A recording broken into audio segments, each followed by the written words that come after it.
A number of years ago, the Central Bank of the United States, the Federal Reserve, produced a document entitled Modern Money Mechanics.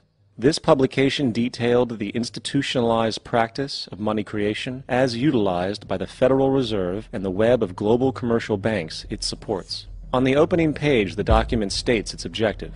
The purpose of this booklet is to describe the basic process of money creation in a fractional reserve banking system. It then proceeds to describe this fractional reserve process through various banking terminology, a translation of which goes something like this.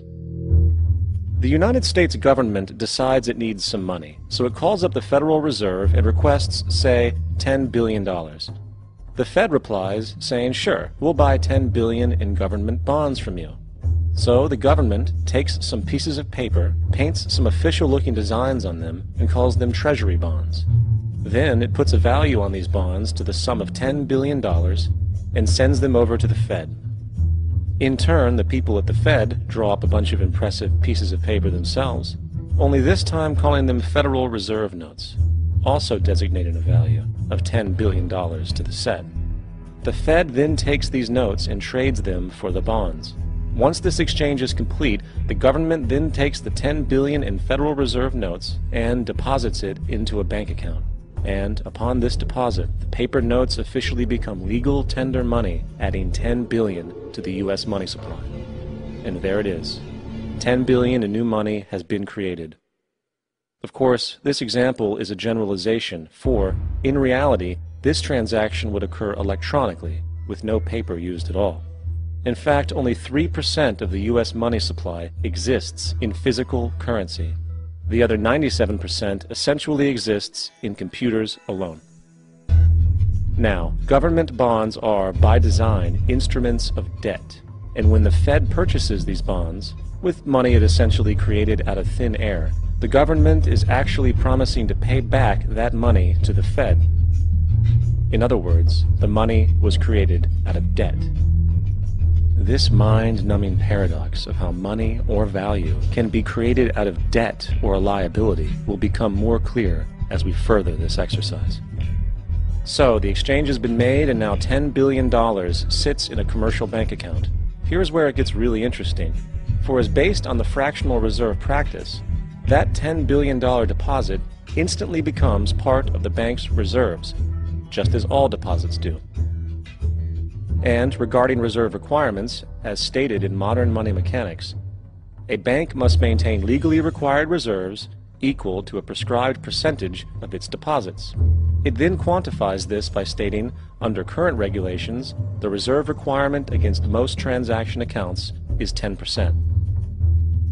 This means that with a $10 billion deposit, 10%, or $1 billion, is held as the required reserve, while the other $9 billion is considered an excessive reserve and can be used as the basis for new loans. Now, it is logical to assume that this $9 billion is literally coming out of the existing $10 billion deposit. However, this is actually not the case. What really happens is that the $9 billion is simply created out of thin air on top of the existing $10 billion deposit. This is how the money supply is expanded. As stated in Modern Money Mechanics, of course they, the banks, do not really pay out loans from the money they receive as deposits. If they did this, no additional money would be created. What they do when they make loans is to accept promissory notes, loan contracts, in exchange for credits, money, to the borrower's transaction accounts. In other words, the $9 billion can be created out of nothing simply because there is a demand for such a loan and that there is a $10 billion deposit to satisfy the reserve requirements. Now, let's assume that somebody walks into this bank and borrows the newly available $9 billion.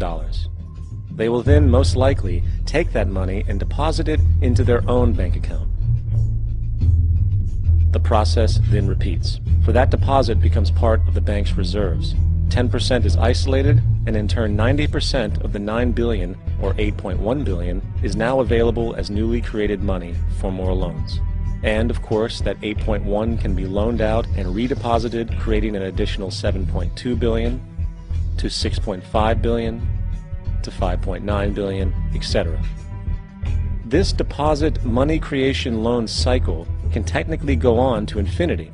The average mathematical result is that about $90 billion can be created on top of the original $10 billion. In other words, for every deposit that ever occurs in the banking system, about 9 times that amount can be created out of thin air. Money jitters? Ask the obliging Bank of America for a jar of soothing instant money, M-O-N-E-Y, in the form of a convenient personal loan.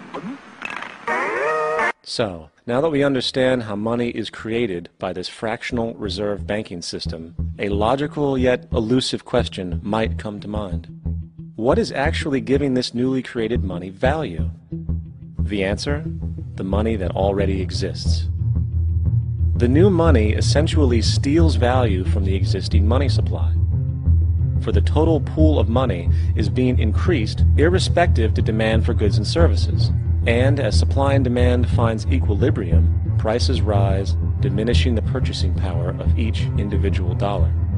This is generally referred to as inflation, and inflation is essentially a hidden tax on the public. What is the advice that you generally get? And that is, inflate the currency. They don't say debase the currency. They don't say devalue the currency. They don't say cheat the people who are saved. They say lower the interest rates. The real deception is when we distort the value of money. When we create money out of thin air, we have no savings, yet there's so-called capital. So my question boils down to this: how in the world can we expect to solve the problems of inflation, that is, the increase in the supply of money, with more inflation? Of course, it can't. The fractional reserve system of monetary expansion is inherently inflationary. For the act of expanding the money supply, without there being a proportional expansion of goods and services in the economy, will always debase a currency. In fact, a quick glance at the historical values of the US dollar versus the money supply reflects this point definitively, for the inverse relationship is obvious.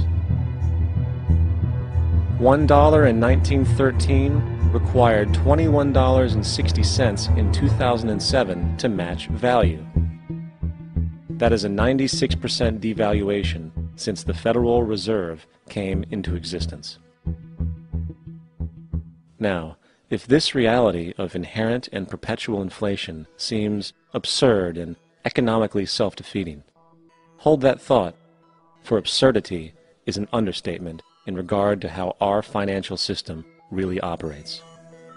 For in our financial system, money is debt, and debt is money.